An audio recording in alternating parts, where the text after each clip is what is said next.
dear audience. So great to see that you're still with us. And for those just joining, a warm welcome to today's hospitality track. Let's take the next step in our journey through inspiring conversations and innovative ideas. With great pleasure, I welcome to the stage Ms. Kirsten Feld-Türkis, Associate Partner at Profit Germany, experts in business transformation. She has an inspiring lineup of luxury hoteliers who are making a real difference through their impact, value-creating impact. Kirsten, the stage is yours. Please introduce your distinguished panel. Why do we care? For one reason. There's only one Earth, and we only get one chance to save it. Earth's incredible biodiversity is in crisis. Species and their habitats are disappearing. Small misunderstanding. Thank you, Caroline, and a very good morning. And I'm extremely happy to be here today to moderate this panel with our impactful hoteliers. And actually, exactly a year ago, I was on this very same stage, and I moderated a panel on the impact of luxury hotellerie in making pioneering moves in impactful and sustainable projects in hospitality. And I'm even more happier today that I can bring three wonderful, inspiring experts to this panel who will give us some hands-on insights on how that actually works. So I have on my panel, as you will be able to see on the right, I have Henning Schaub, Zoran Pejovic, and Simon Stobbs. But before we start the panel, I'm actually going to have a little dialogue with Henning from the eriro for a little chat on his exceptionally unique boutique hotel concept that he is managing in the Austrian Alps. I already said it's the eriro Alpine Hide. Henning is actually a very seasoned and experienced travel expert, and particularly in the lifestyle environment. That includes 10 years with design hotels and that portfolio of independent luxury and lifestyle hotels. And then Henning actually followed his call to being back into a more operational role when he went back on property again.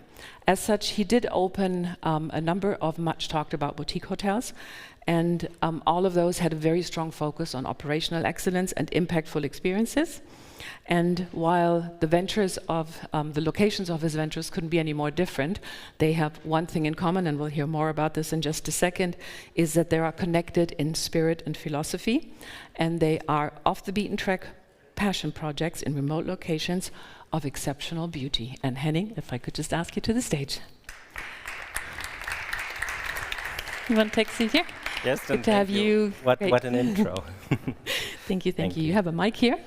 Thanks. So hopefully we're going to see some pictures in the background of eriro that are going to give you sort of a feel for what it's really all about. So Henning, you came to urban Berlin all the way from your Alpine Hide. That's right. And it's been a journey, I heard. Can you tell us a little more about where you are, the location, what you did since the opening? How long have you been there with eriro? We've been open for 6 months now. Short period of time, really, so it's a fairly new project. At the same time, two very different seasons. We are on 1,550 meters on the Austrian side of Mount Zugspitze, which is the highest peak of the German Alps. So the first town, once you cross the border coming from Garmisch-Partenkirchen, is Ehrwald. And we are up halfway the Zugspitze, so it's a very scenic but somewhat remote location, which makes travel to Berlin an exciting way from my everyday. Okay. Now, we've been talking before, and I learned a lot about the very special concept of eriro. Not only it being a very small property, 9 keys only, if I correctly. Can you share a little bit about what makes the concept so special? I think there's a couple of very unique things coming together. First of all, of course, that's like you said, a very intimate product. But then I think it's by heart a real passion project of our owners, who are local. They all grew up in the town of Erwald and are childhood friends, and actually had this unique opportunity of purchasing an old Alpine inn and rebuilding, remodeling the beautiful location in this natural habitat to create something that is truly unique and really an homage to their hometown. And I think this, for me, when we talk about mindfulness, is really key to experiences and guest experiences, to give them a unique, personalized, individual sense of where they are and what they get to experience. So ultimately, everything that we do is really deeply connected and linked to the destination. So it's an homage to their hometown, as is the name. Eriro is an old German dialect for Eriwald, Erwald, this location, this town, which means at the entrance to the forest, which is exactly where it is and what we are and what we do. So it's a unique getaway in nature, embedded in this beautiful mountain scenery.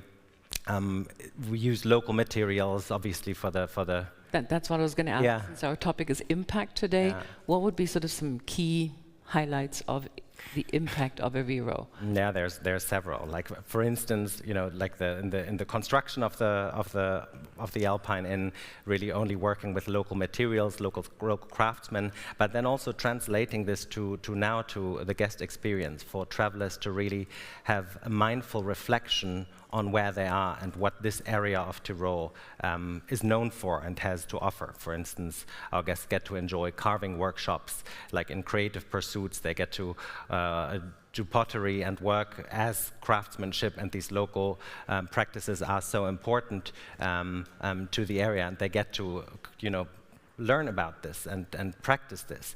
And at the same time, this allows them really access to more mindful ways of experiencing their surrounding, in being with nature, having this unique opportunity of being in a secluded destination on this altitude, surrounded by this beautiful, pristine mountain lakes and forests, being the first one on the slope in the morning, now in the winter season, but in summer maybe, taking a morning hike for sunset and having these unique moments to experience this. Now, there was one thing that really struck me, and I'm sure it puts a question mark on everyone's forehead in the audience, is you have a zero-waste kitchen. That's true. Yeah. Talk about that a little bit. Well, I mean, obviously, the fact that we are somewhat remote and geographically secluded is a no-brainer. Everything that we bring up the mountain needs to go down one way or the other. So that's sort of logic to use everything that we do, but indeed, I mean, we produce everything that we serve by ourselves. We make our own pâtés. We use the entire animal from head to toe. We use the entire plant that there is. We use it for flavoring, salts, for pickling. There's lots of, as much as it's also rooted in local traditions and heritage, there's lots of traditional ways of cooking. Like, we cook on the open fire, we preserve, we ferment, and ultimately also use products that may not be in season in a different way. The kitchen team has produced much of the things that we currently serve during the summertime, which is very impressive to see in the basement where everything is stored, and guests actually do enjoy this approach a lot, which is ultimately things that now, if we live in the big cities, we know of, but we sort of don't practice. And these are things that our grandmothers would always do: preserve fruit in summer when it's in the season, and then eat it over the winter time. And these are things that we're very proud of continuously doing, and by this also reducing waste, but also not having additional transportation up the mountain and down again. I think any of you who wants to sort of go deeper into the subject, Henning is going to stay on. I had a longer conversation with him, and I can only tell you it's super interesting, and it's something that is also inspiring for our very own personal behavior. So I think we are actually going to talk later on, when we have the full panel on stage, about what this does to the guests and what they're really taking away. But I would now like to move to my next panel guest, so that we get complete on the stage, and that is Zoran Pejovic, who is also a very seasoned hospitality expert, in particularly development. Zoran. Take a seat. Good to see you. You grab the microphone. So maybe just a little bit of background on Zoran while he's here on the stage. So he's been in the industry for over 2 decades, and he's always been specializing in the luxury and ultra-luxury segment. Zoran has, and I need to sort of put this one after the other, conceptualized, developed, opened, and operated some of the world's most distinguished hotels and restaurants. He does take a very multidisciplinary approach to solving industry challenges, in always committing to responsible practices, and he has a deep belief in the power of education and the human potential behind it. He is, in his current role, he's Chief Growth and Strategy Officer at Losinj Hotels and Villas in Croatia, where he oversees the strategic direction of the company's portfolio of properties on the Adriatic island of Vitality. Zoran is famous for offering actionable strategies. I like that, actionable strategies, not something that sits on paper and ends up in drawers. While challenging to rethink conventional hospitality paradigms, and he has a personal passion for exploring and developing niches in the luxury hospitality segment. So perfect guest on our panel today. And now last but not least, I'd like to ask Simon to the stage, Simon Stobbs. He's joining us here on stage from Wilderness, a company. Hi Simon, good to see you again. We're not hugging and kissing because we did see each other before. So Simon is working for Wilderness, a company operating high-class camps and lodges across the African continent and expanding, as I learned the other day. He is the Chief B2B Sales Officer and the MD for South Africa, and he brings over 23 years of experience to the plate, and he's driving the B2B strategy and leading the South African business of Wilderness. Simon's career is rooted in the deep and authentic experience, and he started back in 1999 as a guide in Sabi Sand, I learned. And that took him through the many African countries where Simon got his very strong passion for conservation tourism, with a particular focus on community empowerment. Actually, Simon has brought us a video, the one that started in the very beginning, which says more than any words that I could find about what Wilderness does. So please show the video. For one reason, there's only one Earth, and we only get one chance to save it. Earth's incredible biodiversity is in crisis. Species and their habitats are disappearing faster than ever. And as custodians of some of the world's last true wilderness areas, we have a responsibility to act, for now and for future generations. This belief is at the core of Wilderness. 2 halves of our operation: hospitality on one side, conservation on the other, feeding into one significant whole. High-value, low-volume conservation tourism that generates the resources we need to make a lasting impact, improving lives while helping protect the world's wildest places. At Wilderness, we want to increase the world's wilderness together, doubling the land we help protect by 2030, and then to double it again and again and again. A continuous cycle of conservation. But how do we do this? By identifying 3 pivotal focus areas that lead us to make better, more intentional decisions about where to direct our efforts. Empowering local communities, educating children, and protecting people and wildlife from threats to their coexistence. These 3 areas guide our investment decisions and determine our conservation priorities as a business. This is how it works. Our impact starts on the ground at our camps, the heart of our business. This is where we share the natural world with our guests. This is where we employ local people, creating job opportunities for nearby communities. This is also where we build with the lightest footprint possible, constantly implementing measures to reduce carbon emissions. Our impact expands from our camp through what we call our spheres of influence, from opening migration corridors, reforestation, and reducing threats to wildlife in our concessions, to empowering local communities with education at a regional level and growing a conservation economy through stimulating small business ventures in the tourism supply chain, to working alongside governments at a country level to develop long-lasting global protection for the land, its people, and its wildlife. And while we like to think of ourselves as pioneers of purpose, it's a journey we'd never have dreamt of attempting alone. Together with our partners for change, NGOs, communities, businesses and our valued travelers, we've built a network of positive force, a collaborative ecosystem that maximizes impact. And it's worked. Today, our dedicated team of 3,000 people create captivating journeys to more than 60 camps in iconic wild destinations for 40,000 guests every year. We help protect over 6 million acres and counting across 7 biomes, supporting 59 vulnerable and endangered IUCN red list species. We've introduced more than 20,000 children to the joy and potential of the natural world and the significant role they have in protecting it. Our empowerment programs are working to support local communities that understand the value of ecotourism, and a more harmonious existence between people and animals has been created. But our work is never done.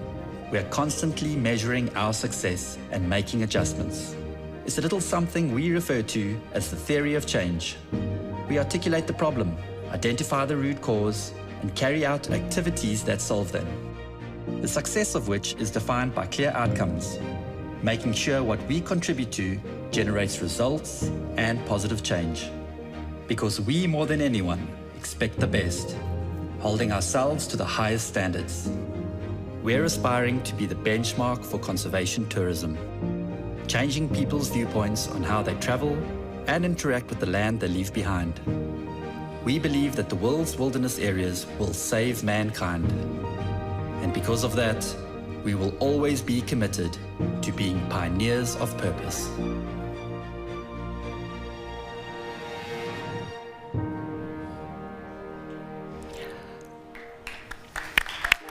Thank you. Yeah, thank you very much. A very beautiful video. Thank you, Simon, for sharing that with us. And I think we've seen two very different concepts in impactful hospitality, from eriro, very young, very local, to wilderness, in an environment where conservation is key to the business altogether and is key to the survival of the destination. Now, what we decided was we're going to dive deeper into the guest experience later on, but we also wanted to talk a bit about the business rationale. Like, why does a company, an investor, decide to move into that impact conservation space and hospitality? And who would be a better person to answer that question than Zoran? So what is it that's driving the investor choice and motivation? Let me just first start by saying this was so impressive and well put that I have a feeling that whatever I say after this is going to be falling very short. Congratulations, this is impressive. There is philosophy, there's actions, there's everything behind it. So congratulations. Thank you. Really honored to share the stage with you. So yeah, we are talking about impact luxury, and we are often talking about from the perspective of the guests, right? But as somebody who's working often with investors and owners, I try to see how I can impact them first. Mm-hmm. You know, especially in the independent space, you get many investors, or I would argue that 99.9% of the people going into the project don't exactly know what they want to achieve. They have some vague idea, and then we come and we can impact that the end goal, and we can set little things along the way. But first we need to understand their motivation. So basically you're saying it's not the investor coming to you and saying, hey, I want to build an impactful hotel. It's they have a vague idea, and then you sort of model it and form it. And exactly. It happens, but it's not a common occurrence. Like what Henning has a case, he's called it a passion project, right? That's one type of the project. That's understanding the motivation of the investor, why they are getting into it. Many of these projects are vanity projects, and that's fine. You know, I have no problem that somebody's name, you go to the United States, you go to my university, and you know, well, every single building has a name of somebody who donated millions. You could say it's vanity, but they did help that university to make it better than it was previously, so it's fine. We got to understand why are they doing it and tap into that, and then orchestrate the whole deal where they feel by doing something that's impactful, that's going to also give them a better return on investment, but not only in financial terms. But as you're saying, return on investment, if we're thinking hurdles and barriers, what is it that could be concerns from an investor perspective when investing into such a project, from a regulations point of view, returns versus a conventional project? So they might not necessarily see those barriers initially, but their barriers start appearing along the way. So very often the barriers come from legislation or from the financial institutions, for example. When I was developing projects, let's say, for example, when I was developing Maslina Resort in Croatia on the island of Hvar, we faced the situation that the banks said, actually, your comp set, you can't put in a comp set hotels from Turkey and Greece and Italy. You only can put in a comp set hotels from Croatia, and this ADR doesn't work for Croatia. So, and then they say, no, the investment doesn't work. And I've had the same situation in a project in Norway. They say, well, show me successful projects like this in Norway. So, well, but if we are the first, we will never, somebody has to be the first. So you really then have to find the investors that are ready to go all in on equity side. But then you face, for example, the side of legislation. Yeah. Where you want to do what we just spoke before. You want to do, for example, pools without chlorine. But then the legislator comes and says, well, I have to calculate that there's exactly this much chlorine in the pool. Yep. So you have to wait and push and push and push and really advocate for these things so that they start changing people's minds, that the goal is more important than what we want to achieve. Well, obviously it's very important how we achieve it. Yes. But the spirit, it's same with the law, the spirit of the law. Yeah. Then the interpretation to the letter. Yeah, Simon, conservation is one of two equal pillars in the whole concept of wilderness. When it all started, how was that built into the business rationale, the concept, and how does that turn out in your everyday operation? Yeah, it's interesting because the video shows exactly where we are today, but that didn't just happen overnight. I think in the video, Vince mentioned that it all starts with our camps. But when our company started in 1983, we didn't have any camps. We had two pioneering individuals who were visionaries, taking people up in a Land Rover through remote parts of Botswana. The guests were from South Africa, the staff was from South Africa, the food was from South Africa. We would drive in the southern part of Botswana and out the north, and we'd leave nothing behind in Botswana. And they just thought there's got to be a better way to do this. We need to make an impact to people on the ground. We need to be able to preserve and protect these areas that we're traveling through. And that led us to getting our first camps in the mid-1980s. And from that, everything kind of spiraled out of that. Once we had camps, we had areas around that we could protect. We could preserve the biodiversity, like Vince mentioned in his talk there. We could employ local people. We could educate kids in the local communities. And that was the foundation for our model. One camp led to 2 to 3. We expanded into other countries, all with that same model. We now, like you saw in the video, we've got just over 60 camps across 8 countries throughout Africa, and still very much based on that principle. Communities need to benefit. We need to protect the environment within which we operate and preserve the biodiversity. So that's where we've grown to where we are today. But I think there are probably 4 things that we have in the business that are at the forefront of this and what leads us to be so sustainable and have the impact we do. I think the first is that it needs to come from the top of the business. The 2 people who started our business, the founders, they drove that vision, that passion, and that remains in the business today. Sustainability has a seat on our company exco, so there is a seat for sustainability on the exco. Decisions are taken with sustainability and impact at the heart, so that's the first thing. The second thing is we need to have intent and a plan. I think there's so much that can happen in the sustainability and impact space, which is a bit haphazard, but we have a strategy and a plan around it. The third thing is you need to commit resources. It doesn't just happen. So across our business now, we've got 30 people whose sole role is sustainability and impact, and they're employed across 9 countries, although we're only operating across 8. We're looking at expanding. So we've got 30 individuals, which is 1%. 30, yes. Because, I think in many companies we would still find sustainability being a shared function, being an assistant function, and not a dedicated function. And I think that's something many companies would dream of, 30 people that actually make sure that your goals are being pursued professionally. No, so that's a massive thing for us.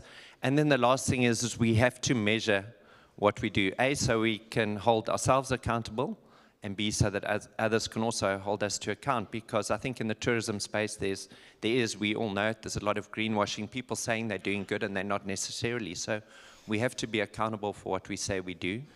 It's easy to measure a lot of this stuff. We can measure biodiversity, we can measure our emissions and all of that. But there's so much in this space. If you look at the staff, the sense of pride, an individual who now has a job because he can feed his kids, that pride, you can never measure that. And ultimately, it just boils down to wanting to do the right thing. And I think that's, for us, it's key. Just do the right thing. Zoran, is impactful luxury hospitality, is that by nature a small boutique business because it can't be scaled and then it gets diluted, or is that something that can be expanded? I see some colleagues here from the tech sector, so I think we on these smaller scale independent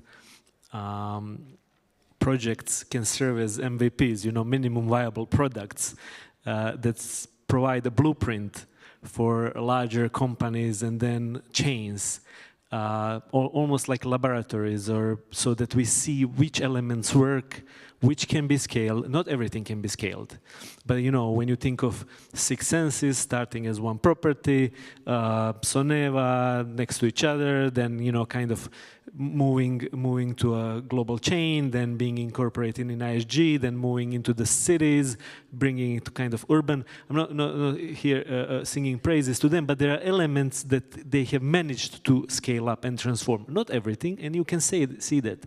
So I think it really, there has to be certain global standards, local approach, global standards where you can do these things.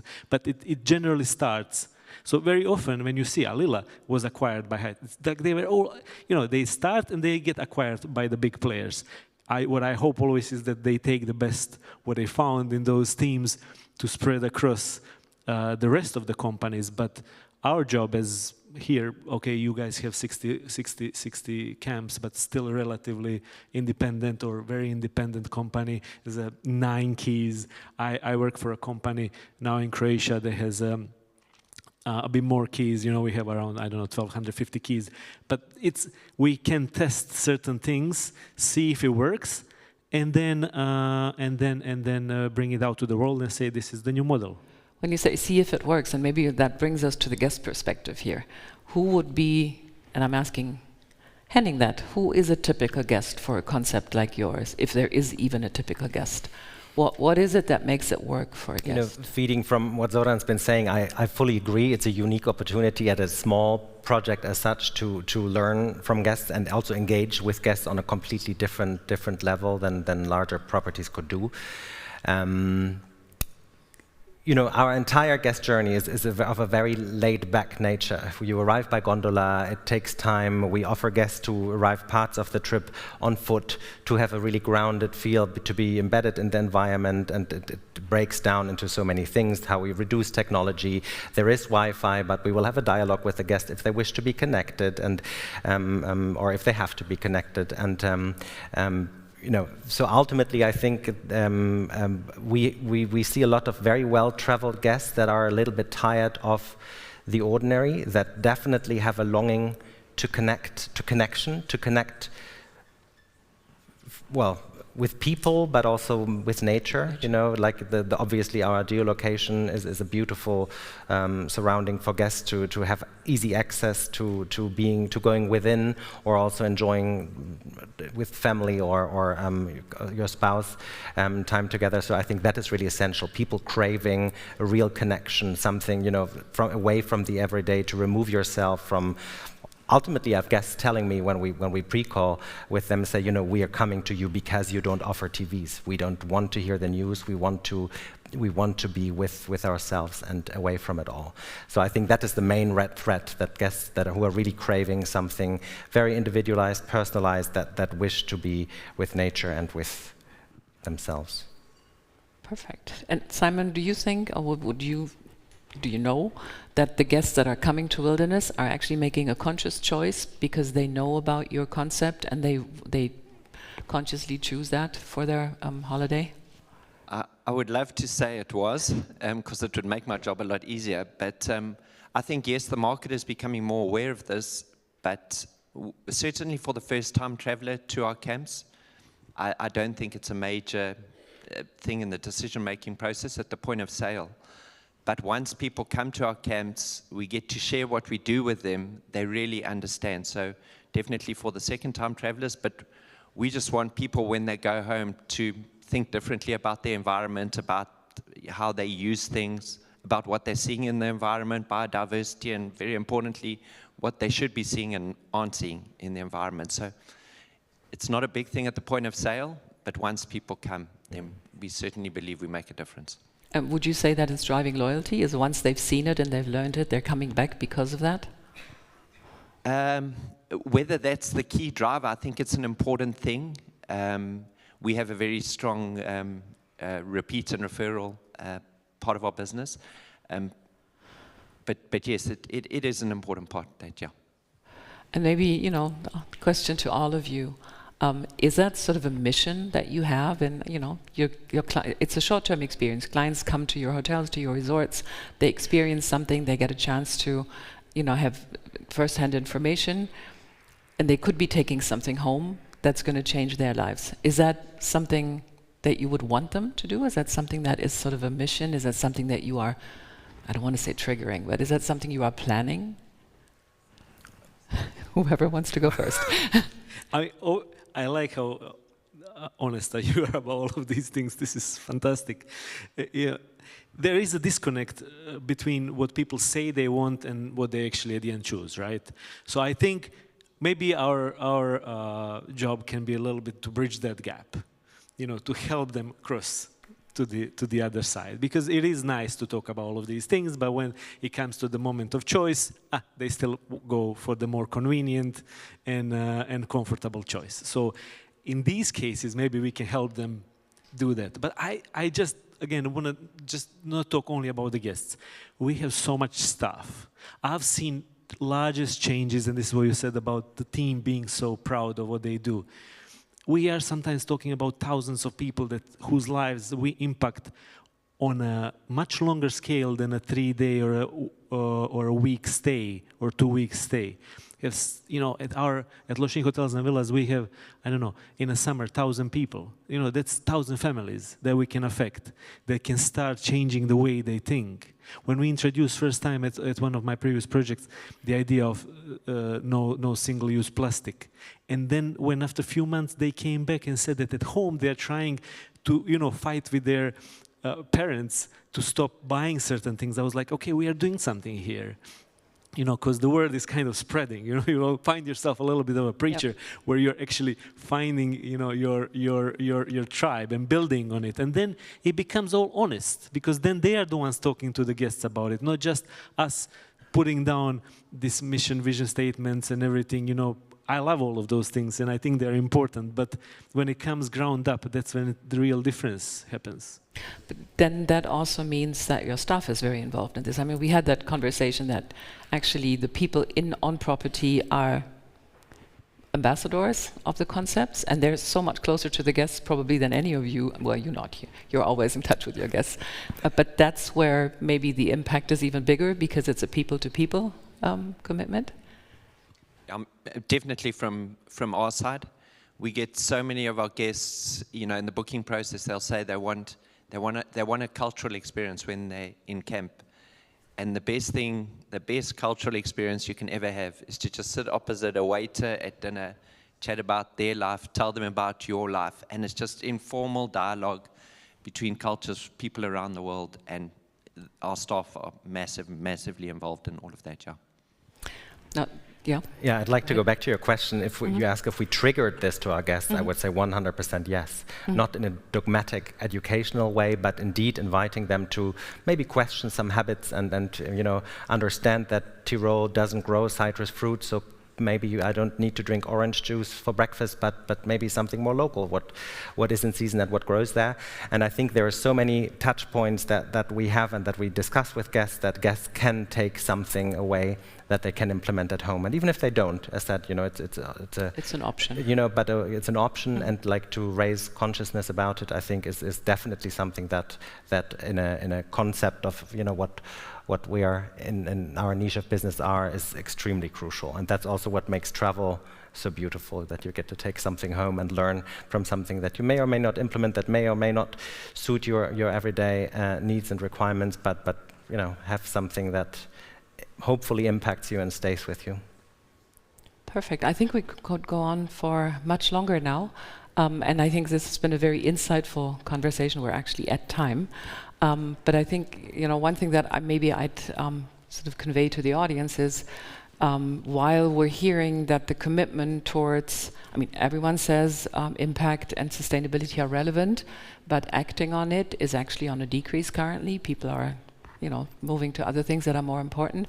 But hopefully from what we've heard today, the commitment of entrepreneurs, the commitment of people on the ground, the staff we heard, can help, particularly in the luxury space where we have a lot higher ratio of people per guest, can help push that forward. So, can I just add one sentence? I actually think in this industry we have a moral obligation to stay positive and optimistic, because there is so much doomsday around us, and people are talking about the world as if sometimes they hate the world. And I just say, why would you want to improve something that you hate?